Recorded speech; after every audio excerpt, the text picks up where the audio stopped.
ਤੁਸੀਂ ਜਾਣਦੇ ਹੋ ਕਿ ਇਮਿਊਨਿਟੀ ਨੂੰ ਸਟਰੋਂਗ ਕਰਨ ਦਾ ਸਭ ਤੋਂ ਸੌਖਾ ਤਰੀਕਾ ਹੈ ਆਪਣੇ ਅੰਦਰਲੇ ਸਰੀਰ ਦੀ ਸਾਫ਼ ਸਫਾਈ। ਮੈਂ ਡਾਕਟਰ ਹਰਵਿੰਦਰ ਕੌਰ ਅੱਜ ਦੇ ਇਸ ਪ੍ਰੋਗਰਾਮ ਸਿਹਤ ਜ਼ਰੂਰੀ ਹੈ ਵਿੱਚ ਆਪ ਜੀ ਦਾ ਸਵਾਗਤ ਕਰਦੀ ਹਾਂ। ਅੱਜ ਦੇ ਇਸ ਪ੍ਰੋਗਰਾਮ ਵਿੱਚ ਅਸੀਂ ਜਾਣਾਂਗੇ ਕਿਵੇਂ ਅਸੀਂ ਘਰ ਬੈਠੇ ਆਪਣੀ ਇਮਿਊਨਿਟੀ ਨੂੰ ਸਟਰੋਂਗ ਕਰ ਸਕਦੇ ਹਾਂ। ਅੱਜ ਇਸ ਕਰੋਨਾ ਪੈਂਡੈਮਿਕ ਵਿੱਚ ਜਦੋਂ बहुत सारिया एड्स आ रही ने कि इम्यूनिटी बूस्टर्स खाओ, मल्टीविटामिन्स खाओ, कि तुहानू लगता है कि ये सारे मल्टीविटामिन्स खा के साडी इम्यूनिटी रातों रात स्ट्रोंग हो जाएगी? बिल्कुल नहीं। ਜਦੋਂ तक असी अपने शरीर की अंदरली साफ सफाई, अपने अंदरले कचरे नू नहीं साफ करांगे, साडी इम्यूनिटी स्ट्रोंग नहीं हो सकती। सो अज का प्रोग्राम देखना बहुत ज़रूरी है कि असी जानांगे कि असी अपनी बॉडी नू डिटॉक्सीफाई किद्दां करिए। शरीर ਨੂੰ ਅੰਦਰੋਂ ਸਾਫ਼ ਰੱਖਣ ਨਾਲ ਨਾ ਕੇਵਲ ਤੁਹਾਡੀ ਇਮਿਊਨਿਟੀ ਸਟਰੋਂਗ ਹੋਏਗੀ ਬਲਕਿ ਬਹੁਤ ਸਾਰੀਆਂ ਲਾਇਲਾਜ ਬਿਮਾਰੀਆਂ ਜਿਸ ਤਰ੍ਹਾਂ ਕਿ ਹਾਰਟ ਦੀਆਂ ਬਿਮਾਰੀਆਂ, ਕਿਡਨੀ ਦੀਆਂ ਬਿਮਾਰੀਆਂ, ਸ਼ੂਗਰ, ਮੋਟਾਪਾ, ਅਸਥਮਾ, ਐਂਜ਼ਾਈਟੀ, ਡਿਪਰੈਸ਼ਨ, ਇਹ ਸਾਰੀਆਂ ਬਿਮਾਰੀਆਂ ਤੁਹਾਡੀਆਂ 21 ਦਿਨਾਂ ਦੇ ਅੰਦਰ ਦੂਰ ਹੋਣਗੀਆਂ। ਸੋ ਸ਼ੁਰੂ ਕਰਦੇ ਹਾਂ ਅੱਜ ਦੇ ਪ੍ਰੋਗਰਾਮ ਦੀ। ਕੁਝ ਲੋਕਾਂ ਨੂੰ ਇਸ ਚੀਜ਼ ਦਾ ਅਹਿਸਾਸ ਹੀ ਨਹੀਂ ਹੁੰਦਾ ਕਿ ਉਹਨਾਂ ਦੀ ਇਮਿਊਨਿਟੀ ਸਟਰੋਂਗ ਹੈ या फिर वीक है। सो असी किस तरह पता लगाइए कि साडी इम्यूनिटी स्ट्रोंग है या फिर वीक है? सो मैं तुहानू कुछ सवाल पूछन जा रही हाँ। अगर इन्हां सवालों के जवाब ना ने तो तुहानू ये प्रोग्राम देखने की बहुत ही ज़रूरत है ताजो तुसी अपनी इम्यूनिटी नू स्ट्रोंग कर सको। अगर इन्हां सवालों के जवाब हाँ हैं तो तुसी बेफिक्र हो सकते हो, तुसी अंदाज़ा लगा सकते हो कि तुहाडी इम्यूनिटी बहुत वधिया है। सो पहला सवाल, जो तुसी सवेरे सो के उठते हो कि बिना मैडिसिन खाए तुहाडा पेट साफ हुंदा है? दूसरा सवाल कि तुसी सारा दिन खुश रहंदे हो, छोटिया गल्लां ते चिड़चिड़ापन या थोड़ी जी मुश्किल स्थिति आने ते तुसी घबरा तां नहीं जांदे, तुहानू हर वक्त गुस्सा रहिंदा है? कि तुहाडी चमड़ी बिल्कुल साफ है? कि तुहाडी चमड़ी दे रोग तुहानू बार-बार तां नहीं हुंदे? कि तुसी जल्दी बीमार हुंदे हो? तुहाडा शरीर पूरा दिन दुखदा रहिंदा है? तुहानू आलस रहिंदा है? तुहाडा कोई भी काम करन नू जी नहीं करदा? मेरा अगला सवाल कि तुहानू बिना किसी मैडिसिन खाए गहरी नींद आंदी है? और जो तुसी सो के उठते हो तो बिल्कुल फ्रैश फील करते हो? कि तुसी कोई भी स्ट्रैस, एंजाइटी, डिप्रैशन दियाँ दवाइयाँ तो नहीं लेंदे? अगर इन्हां सारे सवालों का जवाब हाँ है तो इम्यूनिटी स्ट्रोंग है। अगर इन्हां सवालों का जवाब ज़्यादातर ना है तो तुहानू ये प्रोग्राम देखने की बहुत ही ज़रूरत है। प्रोग्राम विच अगे वधदे होए असी ये जानांगे कि अपने शरीर नू साफ किद्दां करिए। बाहरले शरीर नू तो असी नहा के साफ कर लिया ते अंदरले शरीर नू साफ किवें करिए? सो उस वास्ते पहले सानू ये समझना पएगा कि जिहड़ा साडा सिस्टम है वो शरीर की सफाई कदों करता है। असी अगर सारा दिन हर 2-2 घंटे बाद कुछ खाते रहांगे, कदी खाना खाया, कदी स्नैक्स खाए, कदी चाह, कदी कॉफ़ी, कदी सॉफ्ट ड्रिंक, जो असी पूरा टाइम हर 2-2 घंटे बाद खाते रहते हाँ तो जिहड़ा साडा सिस्टम है वो उस खाने नू पचाण विच ही जुटिया रहिंदा है। साडा सिस्टम शरीर की सफाई उदों करेगा जदों वो खाना पचाण तो वेला होएगा। सो शरीर दे साडे सिस्टम नू अगर उहदे तो तुसी काम करवाना है, अपने शरीर की साफ सफाई करानी है तो सानू खाने तो थोड़ा जिहा परहेज़ करना पएगा। मैं तुहानू एक बड़ा वधिया फार्मूला दस्सण जा रही हाँ। अगर तुसी उस फार्मूले नू अपनाओगे तो 21 दिनों के अंदर तुहाडी कायाकल्प हो जाएगी। जी हाँ, 21 दिनों में तुसी मेरे दसे हुए तरीके नाल अगर खाना खाओगे तो तुहाडी इम्यूनिटी स्ट्रोंग होएगी बिना किसी मल्टीविटामिन्स तो, बिना पैसे खर्चे। और नाल ही नाल अगर तुहाडा जिहड़ा भार है वो किसी भी कीमत ते घट नहीं रहा तो वो भी 1 हफ्ते के अंदर तुहाडा भार घटना शुरू हो जाएगा। जिस तरह एक ट्रैफिक भरी रोड नू असी साफ करना होवे तो सब तो पहला सानू ट्रैफिक थोड़ी देर रोकना पएगा तां ही असी इस रोड नू साफ कर सकते हैं। इस तरह जो साडे शरीर नू साडी जिहड़ी वाइटल फोर्स है, साडी प्राण ऊर्जा है, उन्होंने काम लगाना है शरीर नू साफ करने लई तो जिहड़ा साडा खाना है वो थोड़ा जिहा परहेज़ नाल खाना पएगा। तुसी अपना जिहड़ा डिनर है वो तुसी 6 बजे तक करना है। 6 बजे तो बाद अते अगले दिन सवेरे 10 बजे तक तुसी अनाज या फिर कोई भी सॉलिड जिहड़ा वस्तु है वो नहीं लेनी। तुसी नारियल पानी ले सकते हो, कोई एक अद्धा फ्रूट खा सकते हो या प्लेन वाटर लै सकते हो। सो इस तरह करन नाल तुसी 16 घंटे दा उपवास रखोगे।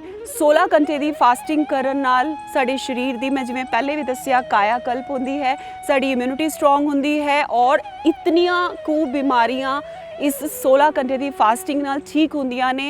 ए जदों तुसी करोगे तो तुहानूं इस चीज़ का एहसास होएगा। 16 घंटे सुन के डर तो ज़रूर लगता है, लेकिन जदों इसनूं 2 या 3 दिन तुसी इसकी प्रैक्टिस करोगे, तुहाडे शरीर विच पॉजिटिव चेंजिस आएंगे तो तुहाडा अपने आप मन करेगा इस 16 घंटे के उपवास नूं करन लई। अगर तुसी किसी कारण 6 बजे अपना लास्ट मील यानी डिनर नहीं कर सकते, तुसी 8 बजे तक भी लै सकते हो, लेकिन फिर अगले दिन जी तुसी सॉलिड डाइट्स अगले दिन सवेरे लैनी है वो तुसी सवेरे 12 बजे लैनी है। 12 बजे तो पहले जड़ा तुसी अगर तुहाडा कुछ खाण ते मन करे तो तुसी एक बनाना लै सकते हो, या तुसी नारियल पानी पी सकते हो, या तुसी कोई भी सब्जी का जूस लै सकते हो। व्हीट ग्रास जूस भी एक बहुत अच्छी ऑप्शन है। अगले दिन जो तुसी अपना फास्ट या उपवास तोड़ना है तो उन्होंने चाह दे नाल कभी भी नहीं तोड़ना।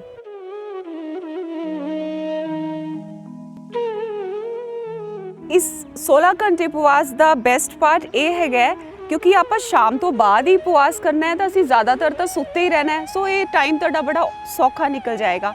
शुगर के पेशेंट जिन्होंने हर 2 घंटे बाद कुछ ना कुछ खाण नूं चाहिदा हुंदा है, उन्हां वास्ते असीं ये रिलैक्सेशन कर सकते हाँ कि वो अपने कोल कोई ना कोई फ्रूट रखन या नारियल पानी रखन। वो फ्रूट थोड़ी थोड़ी देर बाद वो चाहन तो लै सकते हैं। अदरवाइज़ क्योंकि असीं ज़्यादातर सुत्ते रहना है इस उपवास विच तो ज़्यादा मुश्किल नहीं है। योग विच असीं अपनी इम्यूनिटी नूं किस तरह स्ट्रोंग कर सकते हाँ, जिस तरह असीं प्रोग्राम के शुरू विच ही गल कर रहे हाँ कि अपने अंदरले शरीर की साफ सफाई करनी ज़रूरी है। सो योग विच एक क्रिया की जाती है जिसका नाम है शंख प्रक्षालन क्रिया, जिहदे नाल साडे अंदरले शरीर की साफ सफाई होंदी है। इस क्रिया नूं करन दा जिहड़ा वधिया समा है वो सवेरे खाली पेट है। किसी कारण तुहाडे कोल सवेरे समा नहीं है तो तुसी शाम नूं भी तुहाडे लंच कीते होए नूं जदों 3 घंटे हो जाण तुसी उदों भी इसकी प्रैक्टिस कर सकते हो। इस क्रिया नूं करन तो पहला तुसी 2 तो 3 गिलास हौली हौली गर्म पानी ज़रूर पीना है तो इस क्रिया का तुहानूं फ़ायदा ज़्यादा होएगा। सो क्रिया नूं शुरू करन वास्ते असी किसी भी मैट ते खुली हवादार जगह ते खड़े होवांगे। खुली हवादार जगह अगर तुसी सर्दियां विच नहीं जाना चाहते तो तुसी अपने घर विच भी खिड़कियां खोल के इस क्रिया नूं कर सकते हो। सब तो पहला असी अपने पैरां नूं नाल मिला के सब तो पहला असी कटी चक्कर आसन की प्रैक्टिस करांगे। कटी चक्कर आसन करन नाल साडे जिहड़ा कमर है वो हैल्दी होंदी है, कमर दीयां बीमारियां, कमर दी दर्द ठीक होंदी है ते कमर दे उत्ते जिहड़ा चर्बी और फैट है वो भी सारा खत्म हो जाता है। सो कटी चक्कर आसन करन वास्ते पहले असी अपने पैरां नूं मिलावांगे, उस तो बाद हत्थां नूं सामने करते हुए हत्थां नूं सामने और खिंचना है। थोड़ी देर इस तरह रहन तो बाद पैरां विच थोड़ा जिहा गैप करांगे ते मूँह दे राहीं साह छड्डदे होए तुसी सज्जे पासे मैक्सिमम टर्न करना है। जिन्ना ज़्यादा टर्न कर सकते हो टर्न करना है। थोड़ी देर इत्थे रुकना है, तुहाडी कमर दे विच जिहड़ा खिंचाव हो रहा है उसनूं महसूस करना और नक राहीं साह भरदे होए वापस ओरिजिनल पोजीशन च आ जाना है। इसनूं असीं फास्ट भी कर सकते हाँ, जिहड़े साडे बजुर्ग ने वो इस क्रिया नूं स्लो करनगे और जिहड़ी साडी यूथ है वो इस क्रिया नूं थोड़ी जी फास्ट भी कर सकती है।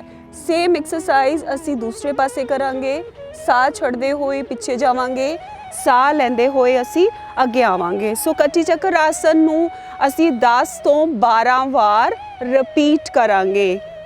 1 2 3 4 5।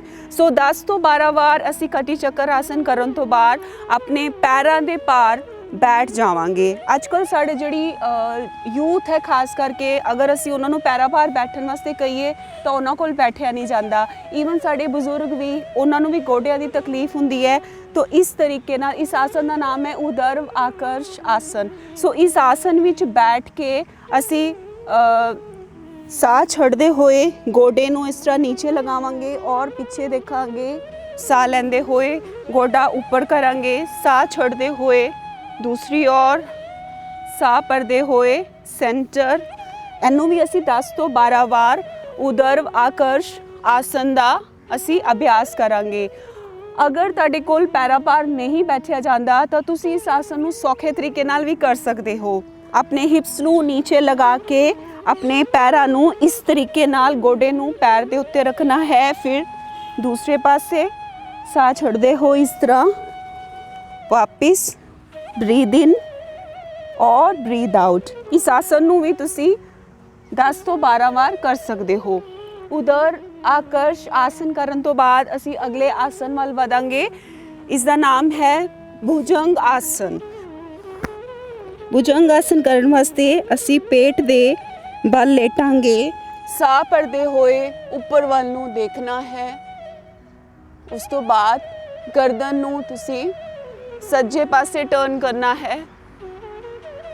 ਪਿੱਛੇ ਮੁੜ ਕੇ ਆਪਣੇ ਪੈਰ ਵੱਲ ਦੇਖਣਾ ਹੈ। ਉਸ ਤੋਂ ਬਾਅਦ ਸਾਹ ਲੈਂਦੇ ਹੋਏ ਵਿੱਚ, ਸਾਹ ਛੱਡਦੇ ਹੋਏ ਵਾਪਿਸ। ਉਸ ਤੋਂ ਬਾਅਦ ਫਿਰ ਸਾਹ ਭਰਦੇ ਹੋਏ ਉੱਪਰ, ਸਾਹ ਛੱਡਦੇ ਹੋਏ ਦੂਜੇ ਪਾਸੇ ਦੇਖਣਾ ਹੈ। ਥੋੜੀ ਦੇਰ ਉੱਥੇ ਰੁਕ ਕੇ ਸਾਹ ਲੈਂਦੇ ਹੋਏ ਵਾਪਿਸ। ਸੋ ਭੁਜੰਗ ਆਸਨ ਨੂੰ ਅਸੀਂ ਕਮ ਸੇ ਕਮ 10 ਤੋਂ 12 ਵਾਰ ਇਸ ਨੂੰ ਰਿਪੀਟ ਕਰਾਂਗੇ। ਸਾਹ ਛੱਡਦੇ ਹੋਏ ਵਾਪਿਸ, ਫਿਰ ਸਾਹ ਲਿਆ ਉੱਪਰ, ਸਾਹ ਛੋੜਦੇ ਹੋਏ ਵਾਪਿਸ। ਭੁਜੰਗ ਆਸਨ ਕਰਨ ਨਾਲ ਸਾਡੇ ਕਮਰ ਤੇ ਪੇਟ ਦੀਆਂ ਸਾਰੀਆਂ ਬਿਮਾਰੀਆਂ ਦੂਰ ਹੁੰਦੀਆਂ ਨੇ। ਭੁਜੰਗ ਆਸਨ ਕਰਨ ਤੋਂ ਬਾਅਦ ਅਸੀਂ ਪਰਵਤ ਆਸਨ ਵਿੱਚ ਆਵਾਂਗੇ। ਪਰਵਤ ਆਸਨ ਕਰਨ ਵਾਸਤੇ ਅਸੀਂ ਆਪਣੀ ਅੱਡੀਆਂ ਨੂੰ ਹੌਲੀ ਹੌਲੀ ਅੱਗੇ ਪਿੱਛੇ ਕਰਦੇ ਹੋਏ ਨੀਚੇ ਲਗਾਉਣ ਦੀ ਕੋਸ਼ਿਸ਼ ਕਰਾਂਗੇ ਔਰ ਹੱਥਾਂ ਨਾਲ ਚੱਲਦੇ ਹੋਏ ਵਾਪਿਸ ਪੈਰਾਂ ਵੱਲ ਆ ਕੇ ਅਸੀਂ ਤਾੜ ਆਸਨ ਵਿੱਚ ਆਵਾਂਗੇ। ਤਾੜ ਆਸਨ ਵਿੱਚ ਅਸੀਂ 10 ਤੋਂ 12 ਵਾਰ ਇਸ ਨੂੰ ਸਾਈਡ ਵਾਈਜ਼ ਬਾਹਾਂ ਨੂੰ ਲੈ ਕੇ ਜਾਵਾਂਗੇ। ਸਾਹ ਛੱਡਦੇ ਹੋਏ ਰਾਈਟ, ਸਾਹ ਲੈਂਦੇ ਹੋਏ ਸੈਂਟਰ, ਸਾਹ ਛੱਡਦੇ ਹੋਏ ਲੈਫਟ। ਇਸ ਐਕਸਰਸਾਈਜ਼ ਨੂੰ ਵੀ ਅਸੀਂ 10 ਤੋਂ 12 ਵਾਰ ਰਿਪੀਟ ਕਰਾਂਗੇ। ਬਰੀਥ ਇਨ, ਬਰੀਥ ਆਊਟ, ਬਰੀਥ ਇਨ, ਬਰੀਥ ਆਊਟ। 10 ਤੋਂ 12 ਵਾਰ ਹੋਣ ਤੋਂ ਬਾਅਦ ਅਸੀਂ ਰਿਲੈਕਸ ਕਰਾਂਗੇ। ਮੈਂ ਇਸ ਕਿਰਿਆ ਨੂੰ ਤੁਹਾਡੇ ਵਾਸਤੇ ਇੱਕ ਵਾਰ ਕੀਤਾ ਹੈ। ਤੁਸੀਂ ਕਮ ਸੇ ਕਮ 5 ਵਾਰ ਦਾ ਇਸ ਕਿਰਿਆ ਨੂੰ ਜ਼ਰੂਰ ਰਿਪੀਟ ਕਰਨਾ ਹੈ। ਹੌਲੀ ਹੌਲੀ 5 ਵਾਰ ਤੋਂ ਲੈ ਕੇ 10 ਵਾਰ ਤੱਕ ਅਗਰ ਅਸੀਂ ਇਸ ਕਿਰਿਆ ਦੇ ਰਾਊਂਡਸ ਨੂੰ ਕਰੀਏ ਤਾਂ ਸਾਡੀ ਬਾਡੀ ਨੂੰ ਬਹੁਤ ਫਾਇਦਾ ਹੋਏਗਾ। ਇਮਿਊਨਿਟੀ ਸਟਰੋਂਗ ਹੋਣ ਦੇ ਨਾਲ ਨਾਲ ਸਾਡੀ ਪੇਟ ਦੀਆਂ ਸਾਰੀਆਂ ਬਿਮਾਰੀਆਂ ਦੂਰ ਹੋਣਗੀਆਂ, ਬਾਡੀ ਵਿੱਚੋਂ ਟੌਕਸਿਨਸ ਨਿਕਲਣਗੇ ਤੇ ਤੁਹਾਡੀ ਜਿਹੜੀ ਇਮਿਊਨਿਟੀ ਹੈ ਉਹ ਬਹੁਤ ਸਟਰੋਂਗ ਹੋਏਗੀ ਤੇ ਕੋਰੋਨਾ ਵਾਇਰਸ ਤੋਂ ਤੁਸੀਂ ਬਚੇ ਰਹੋਗੇ।